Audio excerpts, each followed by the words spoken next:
Kyle Busch had this to say at the end of the race. Couldn't get by Larson on a single lane racetrack. It's pathetic. But once I did get it positioned on him, kind of, sorta, you got to try to move the guy out of the way, and so I kind of forced him high and got clear of him, and then that was sort of going to be the race until that last restart when my rear tires weren't on the racetrack and couldn't accelerate forward. It's stupid. NASCAR doesn't police it, and so everybody keeps jacking around on it, and one of these days I'm just going to lock all four down and stack the whole field up. What's that, Kyle? You actually have to try? What a shame! I just don't believe that you don't get every win handed to you on a silver platter, especially in the Nationwide Series. You actually need to put forth effort to win? Isn't that just a shame?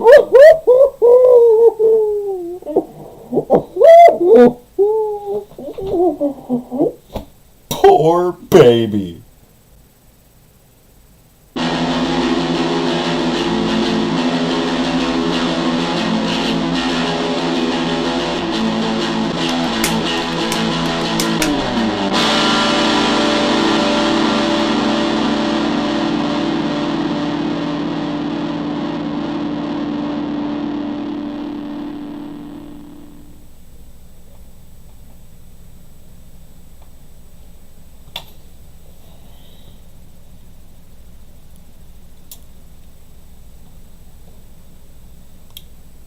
I gotta hand it to him.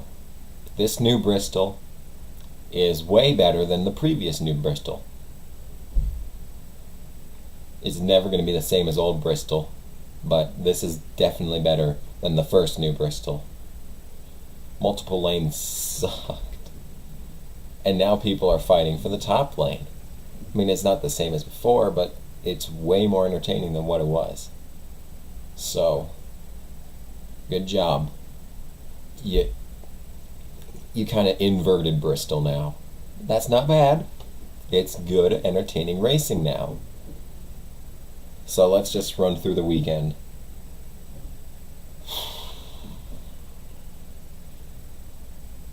Alright, so the truck race. It was on a Wednesday, and I always anticipate Friday races, but this time I actually knew about it on Wednesday. I was getting ready to watch it, and then boom. It's March again. Rain, rain. Fuck off and die. Never come back as long as I'm alive. See? I made a rhyme. I'm just a born freestyle rapper. Anyway, I was really excited to see that race. This is going to be the first weekend that I was ever able to see all of the races in their entirety. And then it got delayed until 8:25 on Thursday. 8:25 a.m. on Thursday. Which is the very instant that the new school year started. So, I didn't see a second of that one. All I know is Keselowski won. And all I gotta say to that is get the sprint out of Nationwide in trucks. I'm sure it was a decent race, but I didn't get to see any of it, so I don't care. Now let's move on to the Nationwide race. That was yesterday, this is Sunday, I'm recording this. That was Friday. And it wasn't, well, you know what, I didn't watch it. I had the ability to watch it, but I saw I saw the start of the race, and then to the first commercial break, and I was like, I don't give a shit. And went on to the interwebs. I don't know what I did, but certainly wasn't watch the race. And then I saw on Twitter, the very top, like 7 minutes before, it said that there was 7 laps to go, so I decided, yeah, why not? And it was a good race, but I don't know if I'll remember to put this clip into this video, but... And now on to our main course. The Sprint Cup race. Now, since I willingly skipped half the races that I missed, I decided that I was just going to sit through this entire thing. I wasn't going to play games in the background. I wasn't going to watch my computer in the background. I was going to be in this race. And I got to say, I'm happy I did. It wasn't that bad. It's the best Bristol racing, without a doubt, since the first time they renovated the track. And that is saying a lot, because old Bristol was just a blessing. It was one of the races to look forward to. And then it just became another Kansas. Like, oh, they're going there. Who cares? But it's not the same, but it's much better. Oh, and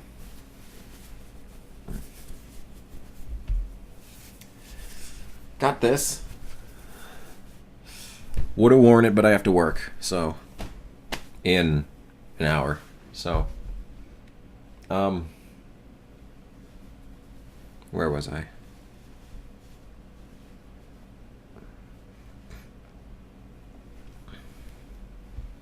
And when it started, the starting lineup that they had,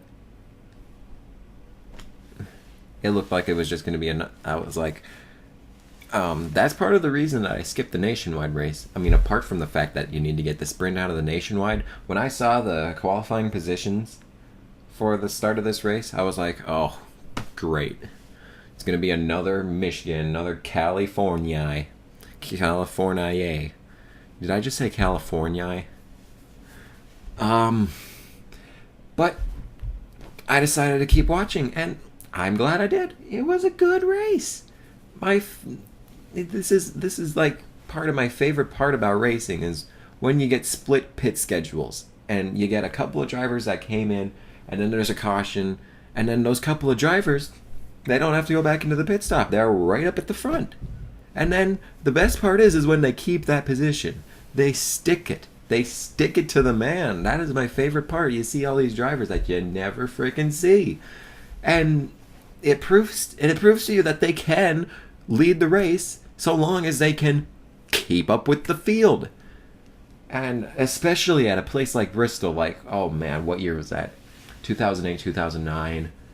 It was after Reed Sorensen, I think, had just changed to a front row motorsports type team. He wasn't in the 41 anymore. He had just changed, I think, and he qualified third in a go or go home car. Qualified third.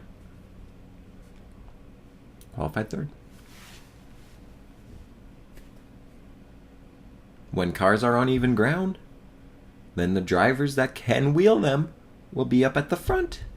And Reed Sorensen got it around. He did it. He got a good starting spot. He did it. I mean, of course, he had to drop to the back because this piece of junk cars that go or go home all the time, they don't have good enough parts and they always break 3 laps into the race.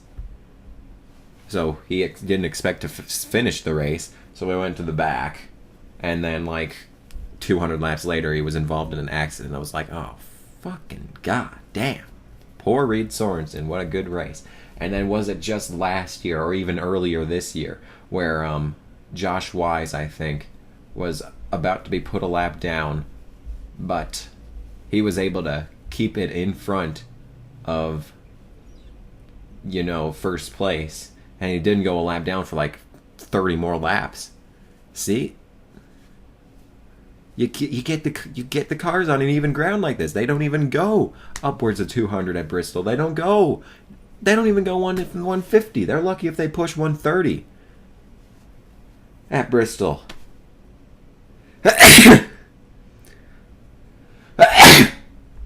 See? It feels so obvious. Slow down the cars for the sake of competition. Now, to this week's race.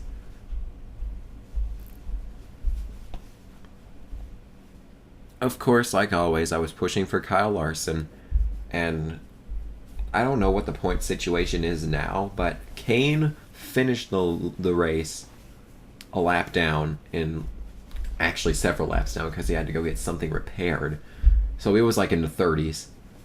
And I don't know where Kyle Larson finished. I think he finished around 12th. So that should have gained him about 20 points on Kane. But who was it? Newman had a good day, I think. Kenseth, of course, had a good day, but he's so far out that it doesn't even matter. Who are they racing? Boyer? Did Boyer have a good day? I think Boyer had a pretty good day. Wasn't he involved in a wreck late, though? I don't remember. But I think Larson is catching up after the mess at Michigan. That sucked. Then you had a couple of cautions, and like I said, it brought the field back together.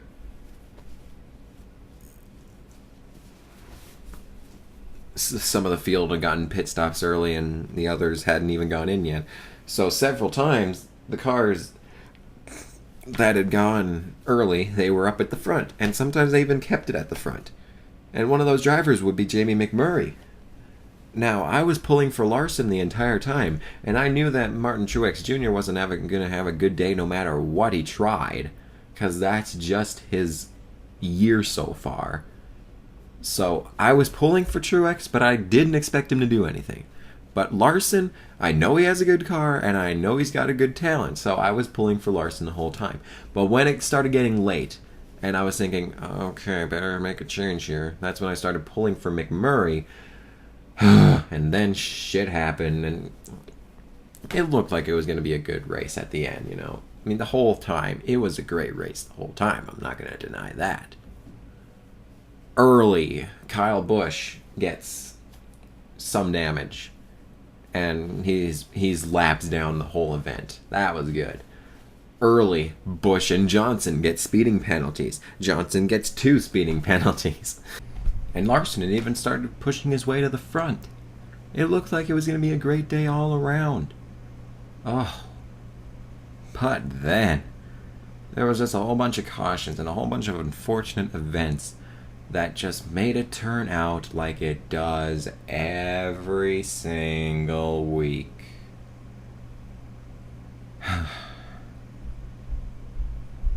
This was a lot of drivers' last opportunities to get a good finish and get our spot in the chase.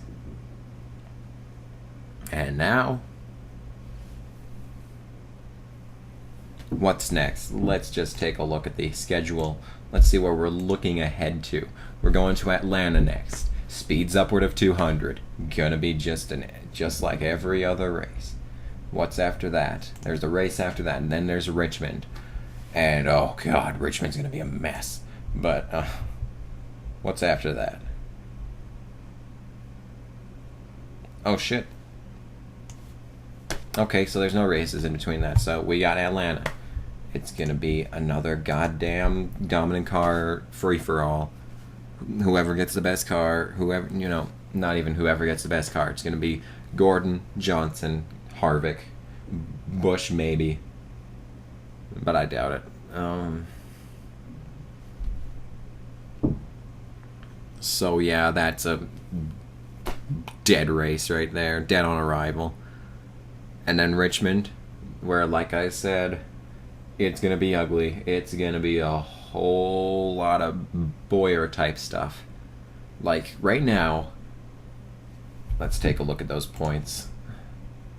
I'm glad that they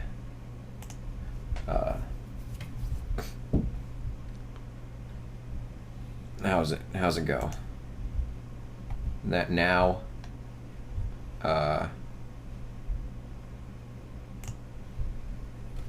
okay, so for some reason we still talk about the regular point standings even though they don't matter anymore.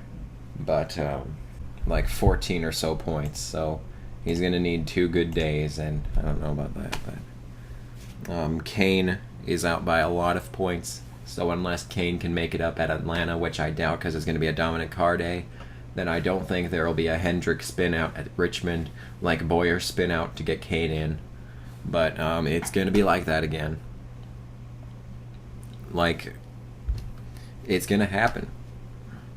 They did it last year. They're going to do it again. You get like, I want to use Hendrick as an example because they have 3 of their 4 cars in the chase already. So they're locked in and all that good stuff. But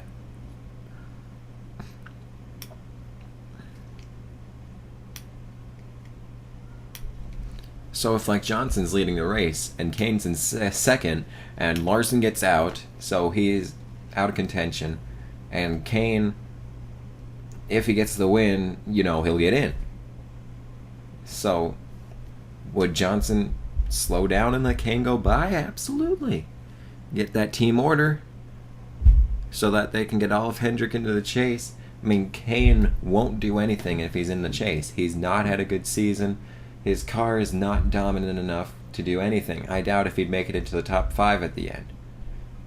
No, we can't even go by that anymore. We gotta go by their stupid brackets. It doesn't matter if they finish in the top 5 of the points. It's just, there's gotta be this ridiculous, stupid, unnecessary bracket crap. 16, 8, 4, and then the champion, is it? I doubt if he'd make it into the 8 section. That's how bad of a season he's had. Don't you know? And I mean, you can have a bad day in the chase now. You can finish last in every other race, but if you get 1 win, you're in and you're good. It doesn't even matter. Consistency is worthless. Like, I mean, while the chase sucks, at least you had to be consistent throughout the season to be able to make it in. A little bit more in the last 10, but if you're good for a while in the last 10, you've got a shot. And, you can blaze a trail through... Yeah, it doesn't even matter. So consistency is unnecessary anymore. All you need to do is win and you're good. So that's quite unnecessary.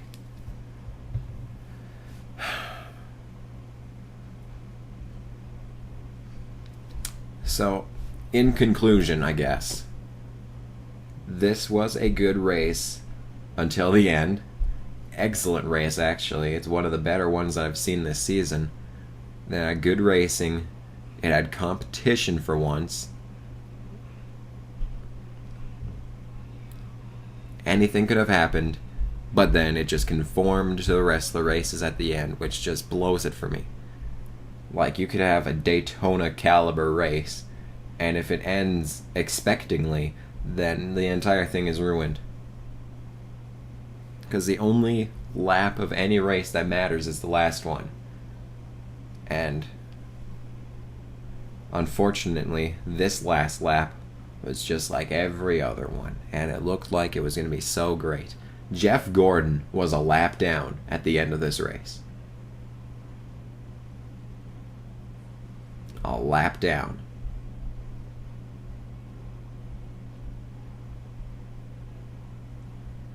He didn't do anything wrong all day, and he finished a lap down.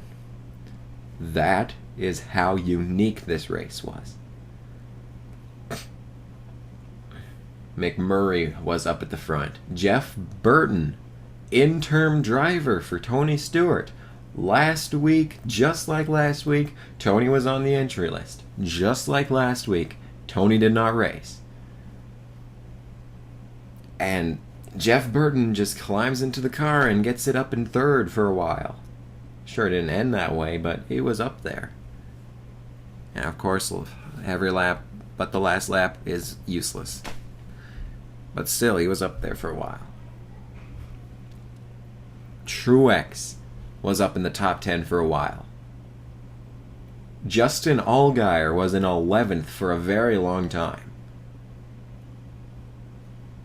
In that trash vehicle that Kurt Busch and Regan Smith have proven you can't do balls for anything in it. And it's just very unfortunate that it ended the way it did. I really enjoyed this race, and I wish that it could have ended any other way. Anytime Logano wins leaves a sour taste in my mouth. But see you next week when we talk about how Kevin Harvick dominated the race, Jimmy Johnson made a late race bid, and Jeff Gordon drove right past all of them to get his 4th win of the season. See ya!